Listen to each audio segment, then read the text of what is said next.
How's it going, everybody? My name is Graham. Let's talk a little bit about confidence. Confidence is learning to see yourself the way God sees you.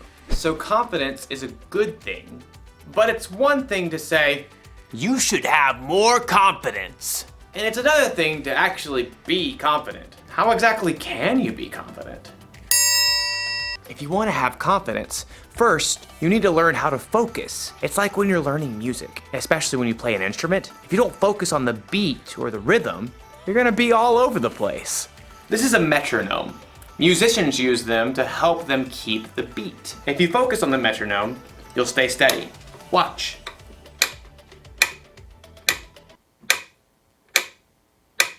So relaxing. Now, I'll play my song with the right rhythm.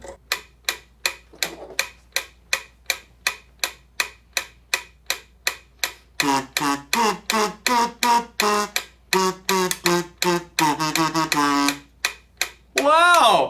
Focusing really works. It helps me be more confident because I'm able to put my trust in something steady, something I can depend on. So in today's story, one of Jesus' disciples gets to do something amazing, as long as he doesn't lose focus. As for me,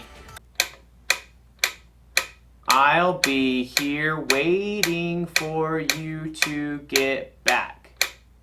See how focused I am? See you very soon. The Bible. It's 66 books of history, stories, letters, and poetry that fit together to form God's one big story.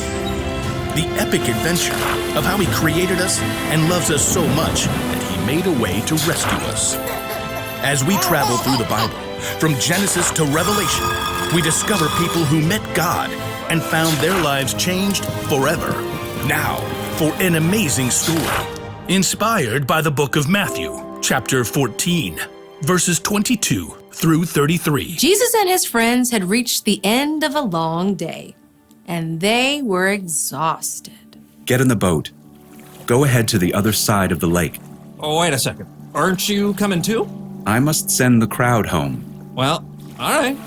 Andrew, James, John, let's get a move on. That very morning, Jesus had received terrible news.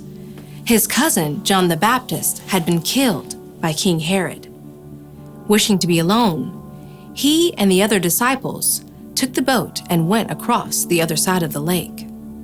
But people followed, and later that day, Jesus fed more than 5,000 people with only 5 loaves of bread and 2 fish.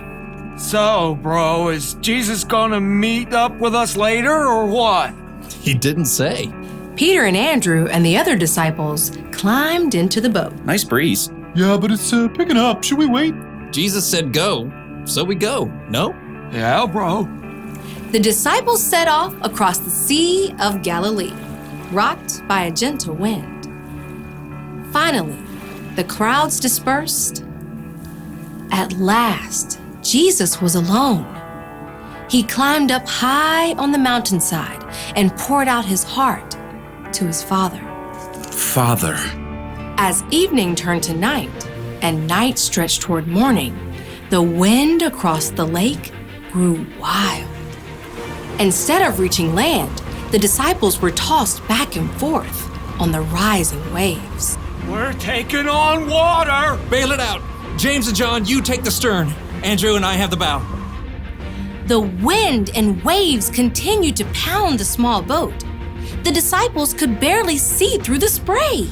Hey, Peter, what's that? What's what? I see you too. See what? Come back here.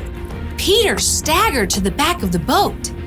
Everyone looked out into the gloom to try to figure out what this murky shape was that was coming toward them on the stormy sea. It's a ghost. Oh! Help us! We're gonna die!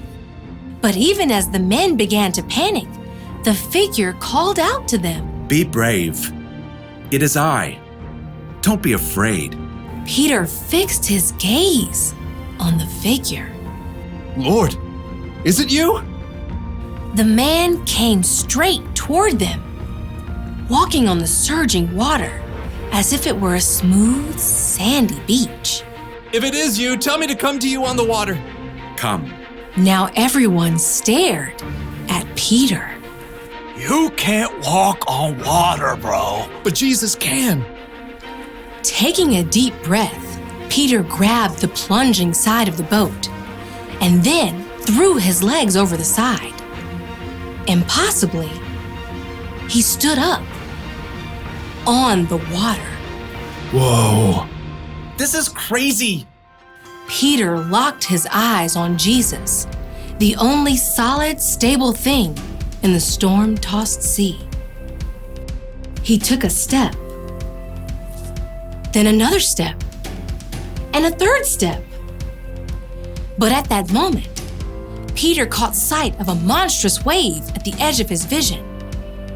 He turned his gaze toward the monstrous wall that threatened to crush him. No!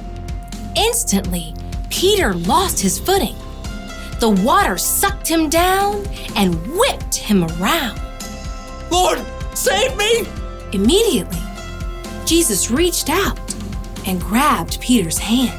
Your faith is so small. Why did you doubt me? Jesus firmly helped Peter back into the boat.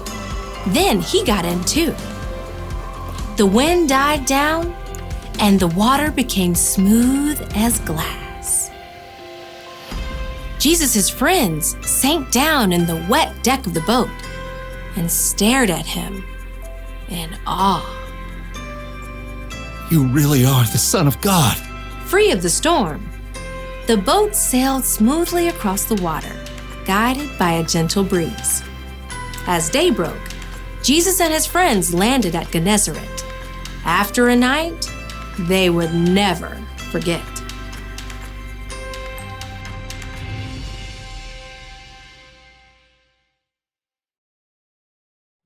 Let me just say, if I haven't said it before, Jesus is amazing. He could actually walk on water, and he helped Peter too. Think of how much confidence Peter had to have in Jesus to step out of that boat. He must have been super focused. But then something happened to Peter that happens to us sometimes.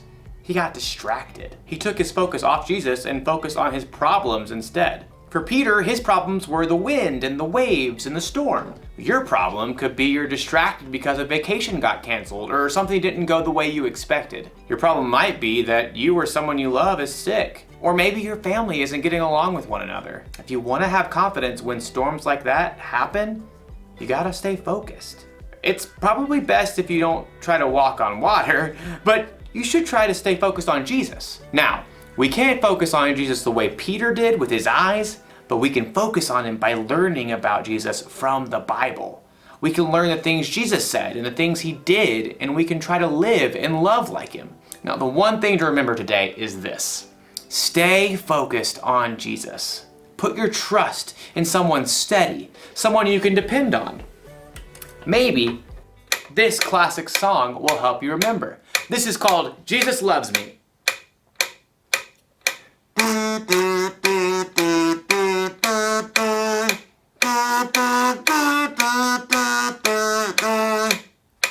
I'll see you next time. Bye.